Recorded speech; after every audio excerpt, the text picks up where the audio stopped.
Hi lovelies, it's Jess and welcome back to my channel. I hope you're all having a beautiful day or week.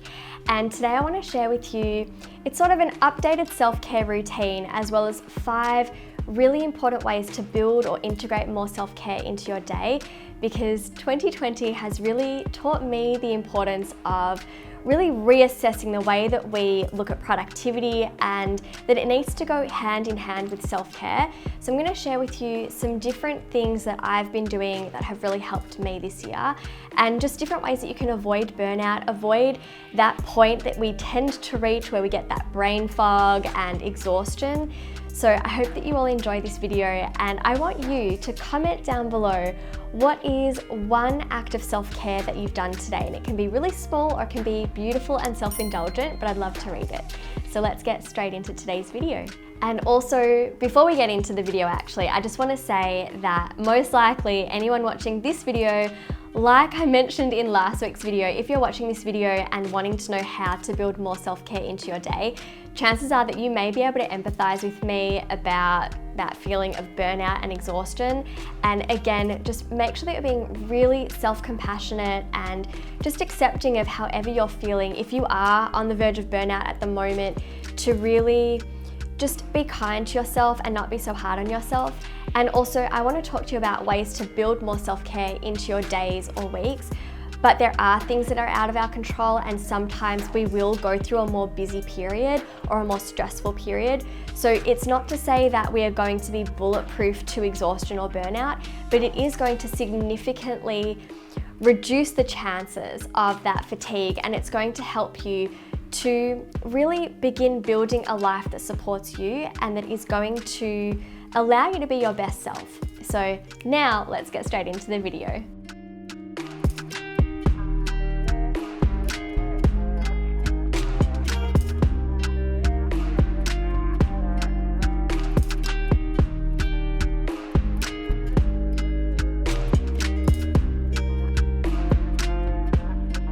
Alright, so first I want to start off with, what does self-care mean to me?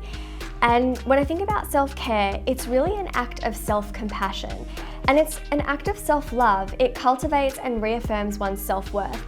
And it's so interesting because a friend of mine sent me a quote on Instagram the other week. PS, a little self-promo here. If you're not following me on Instagram, it's at Study with Jess. You can go follow me there for some more inspo. But my friend sent me this quote on Instagram that really resonated with me. And you might have even seen it on my Instagram stories if you're following me already. But the quote said, "Self-care should not be about helping you be productive again. Self-care should be a reminder that you are more important than productivity." Can we just take a minute to appreciate the significance of that quote? So 2020 has really been a big year for me, as it has been for everyone. And it's made me realize my need to be more compassionate towards myself. And while I was practicing self-care, I needed to give myself the permission to do more of it. Not just little bits here and there, or even practicing yoga a couple of times a week. I actually needed a lot more of it, because this year has just been one out of the box. So while I have a long list of lots of little ways that I can practice self-care, from having a bath or a hot shower, or making a cup of tea, or doing 5 or 10 minutes of meditation, I needed some radical self-care. And not just this year, I think that this year, because I did reach, well, I experienced burnout in May and again in October, because it's just been such a full-on year. But for me, it's taught me just to be more mindful of what I want more of going forward, what I want to build into my life more regularly, and not just because I'm so burnt out that now I can justify spending half a day going to the beach. But these are the sort of things that I want to do for me, because this is the kind of life that I want, and a life that I know is going to be a lot more sustainable and nurturing and just enjoyable. And I really think that after a year that we've had, this is exactly what we need to be doing, reassessing or reevaluating our life and thinking about what we really want it to look like. So lately I have been going to the beach, or I've been driving to different parks that I've never been to before, and just walking around and then sitting on the grass for an hour or two, just enjoying being a human being and not a human doing, as I've said before. And even going and taking myself to get my second massage this year, because Melbourne's had a very extended lockdown twice, but those kind of things, that's the radical self-care that I've needed. And not to mention, I've also started to say no a lot more, and even in my work life, because when you say yes to one thing, you're also saying no to something else. And when I say yes to all of these work opportunities, for which I am very grateful for, but I think I've been overextending myself, I was actually repeatedly saying no to myself or my soul, and no to more time just enjoying the beach and the park and nature, or family time and friend time. So for me, self-care has really needed a new definition this year, and it's taught me that I want to be doing things a little bit differently going forward. All right, so now I want to share with you 5 ways to build more self-care into your day. And I really encourage you to write these down. If you have a notepad, I know some of you have actually said that you keep a notepad by your computer or by your bedside table when you're watching my videos, and I love that. So if you want to take notes, I really invite you to do that right now. Okay, so the first way to make self-care and rest and recovery a priority in your life is to start by recognizing the warning signs of exhaustion. So for me, it's not necessarily irritability. I know it is for some people, but for me, it's an inability to focus. It's that brain fog. That's probably the first thing that I start to experience. So I'll sit down to write scripts or do my emails, and I find it really hard. That is my first sign, and that's my body's way of communicating the need to take a break. The second thing that I really encourage you to do is listen to both your head and your heart. And this is also a challenge for me, because I think that I give into my head way too often, and the head is what tells me to keep working, whereas the heart or the soul is what's asking you to take that break. So be kind to yourself and set realistic expectations around how much you plan to achieve and the time frame you're giving yourself. So rethink this idea of productivity as being a constant state of output. Your head might say you should do more, but you also need to listen to your body. And I was actually reading, I'm halfway through a new book. It's called In the Flow by Alyssa Vitti, and it's all about female health and hormonal health. So it's not exactly relevant to this topic, but one thing that I was reading as I got into the chapters was this idea of productivity and the expectations that we're putting on ourselves, like we would on the machines that are able to live up to this expectation of constant output.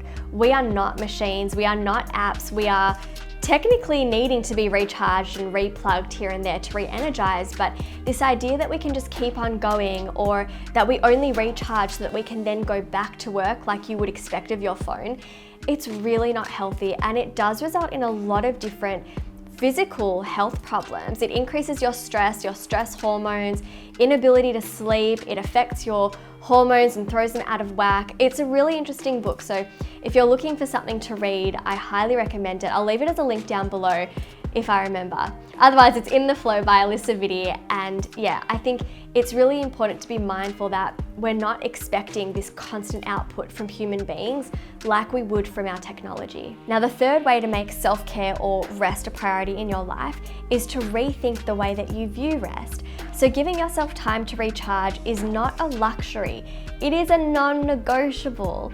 Sometimes self-care is talked about like short acts of kindness, such as making a tea or having a bath or eating some chocolate, but true rest can require more time. It can be a getaway or a day trip, or an afternoon wandering around a park, or allocating a day a week to yourself without feeling guilty. The fourth thing I wanted to mention is it's important to make the time, to actually build time into your day where you unplug and disconnect. So if we keep on seeing self-care as these little sprinkles or act of kindness that we're adding into our day here and there, we're really missing the point. And I love the idea of scheduling in self-care every day, because if you don't schedule it in, then it's not a top priority. It's not something that you really value. You're basically telling yourself that work is more important, that you are going to make time for work or for social commitments and other people, but you're not worth scheduling in time for yourself. And that's another thing that I have really been mindful of this year, and especially in the last couple of weeks, I've been writing down something fun that I'm gonna do for myself every single day. And I think it's really helping me to shift that perspective away from scheduling is really only to get everything done and be your most productive self. So it really does need to be built into our lifestyles, and we need to be more disciplined. So for example, I schedule in yoga and Pilates into my week. I've even scheduled in when I want to go and sunbake, if it's a really nice sunny day coming up, or if I want to go to the beach. I've also committed to taking Tuesdays off to enjoy time at the park or going to the beach, or even just plodding around at home, because that's what I needed that day. And the fifth thing that I highly encourage you to do is revisit your to-do list with a new perspective. Take it from the to-do list queen over here and reflect on where you are truly wanting to devote your time and energy. Saying no is an act of self-care, like I mentioned, and you want to make sure that you don't overextend yourself. This is where having a weekly or monthly planner can come in handy for looking at my schedule and assessing when enough is enough. I can actually take that bird's eye look and really notice, where am I spending all of my time, and am I devoting too much time to one area? And I haven't really seen many parts in my planner where I've devoted time for myself. So I encourage you to think about all the things that re-energize you, and if you want to share some down below, I would love it. We can just compile a whole different list of self-care items, or a whole list of different self-care items, and they can be big or small, but I want you to think about a range of different activities that you do for yourself that replenish your energy and refuel you, and that you can build into your schedule going forward. I really encourage you not just to be scheduling your commitments to work or social commitments, but commitments to yourself. So let me know what you thought of this video. If you want to share your self-care ideas down below, I would love to read them. Make sure you subscribe and also follow me on Instagram at Study with Jess.